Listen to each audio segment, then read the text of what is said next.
So I went to use my wife's phone, and she had Facebook up, and she was talking to this person with whom I used to be close friends. A little history on the guy. He wasn't from the old area, so we became friends over basketball and I would defend him from problems, but as time passed, I saw he was into ladies younger than him, so I couldn't be friends with or involved with that. We got into a fight, he had to have his jaw wired shut, and that was the last of him. So my ex-wife was chatting to him, and since she is a little naive, she didn't realize he was flirting with her. He suggested they meet for coffee on Wednesday and she accepted. At the time, she and I were going through a hard stretch. We married at a young age of 19, but I felt she was the one for me, and we've had 3 children since then. I phoned my supervisor and explained that I need Wednesday off due to family circumstances, and he says it's all right. They decided to meet at Starbucks after I read her texts again.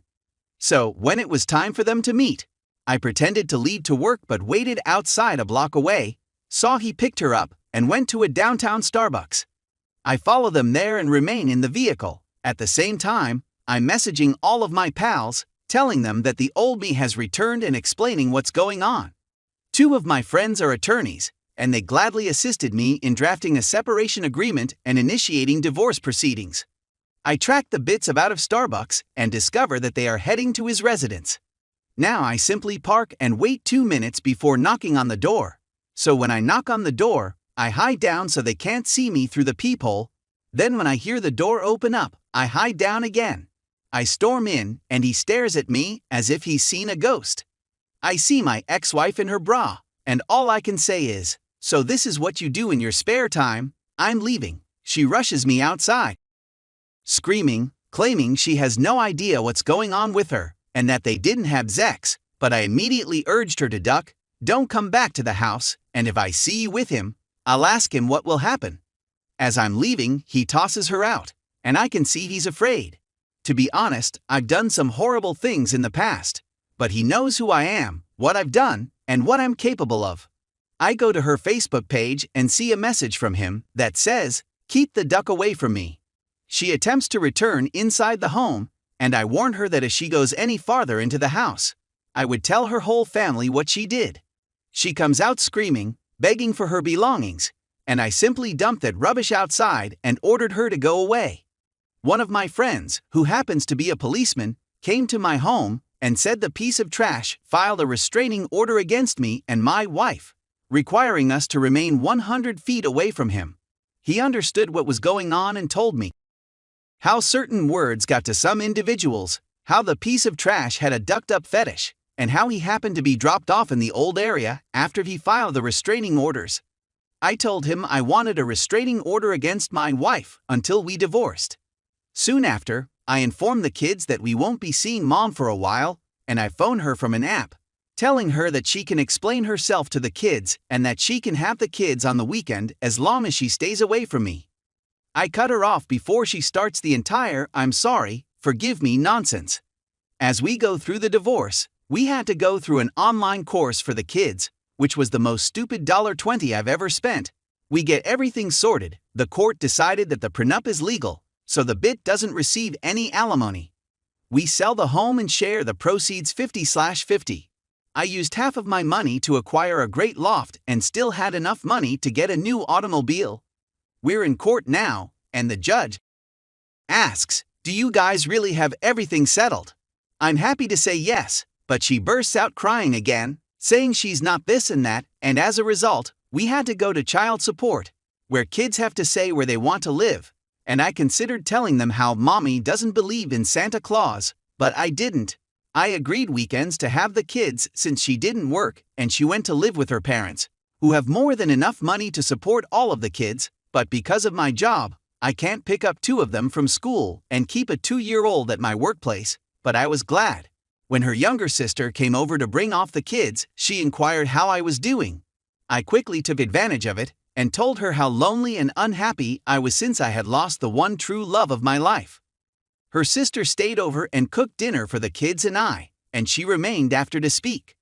I told her how much I missed her sister, but what she did isn't forgivable, and she agreed. And then we began kissing, which led to sex. I started working out to get in better shape, and maintain a relationship with her sister until one day when I FaceTimed her and my ex-wife was nearby, and she heard my voice, and all I heard was them two arguing about how she betrayed her, and how my ex apparently told her to see if there was any chance of them getting back together. To be honest, I had forgiven my ex-wife, but I didn't want to speak to or see her. Her relatives took turns bringing the kids over, and then I told the tale to her cousins, one of whom I began to FWB with.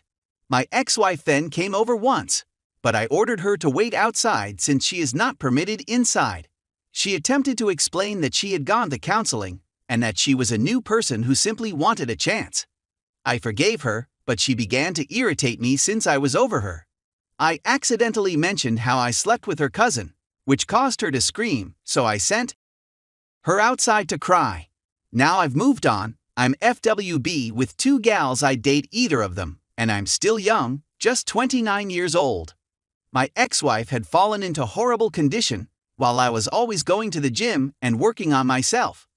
I mean, I miss a lot of what she's done for me, but what she did was wrong, and I'll never forget it. Story 2. I 27 male asked my girlfriend 24 female to stop talking about her ex. I've been dating my girlfriend for 2 months. I don't know anything about her ex-boyfriends, and I've told her that I don't want to know. All I want to know is how they harmed her so that I don't do the same. For me, it's strange because on most of the dates we've gone on, she'll just randomly remark something about one of them. For example, we were strolling by a football game when she said that my ex used to play for a football team. Or another time she claimed that if I went to be with her, I wouldn't be able to play for this particular squad since her ex was a member of it. Another day, we walked by an apartment complex, and she added, "See up there, that's where my other ex lives. I used to live with him there for 6 months. I brushed them off and didn't give a damn. I've gotten to the point where I've told her that I feel like you bring up your ex on every occasion, which makes me uncomfortable. I've never addressed my ex-partners, just how much they hurt me and how I never want to be hurt like that again." She then got into a temper with me and crossed the street without notifying me, but she waited on the opposite side of the street. I approached her by crossing the street. I could see she was concerned by what I said, so I inquired if I had offended her. "Yes," she said, "I believe you are intimidated by my ex-wives." I responded that I was not intimidated by them, since I knew how they handled you, and they don't seem like nice men.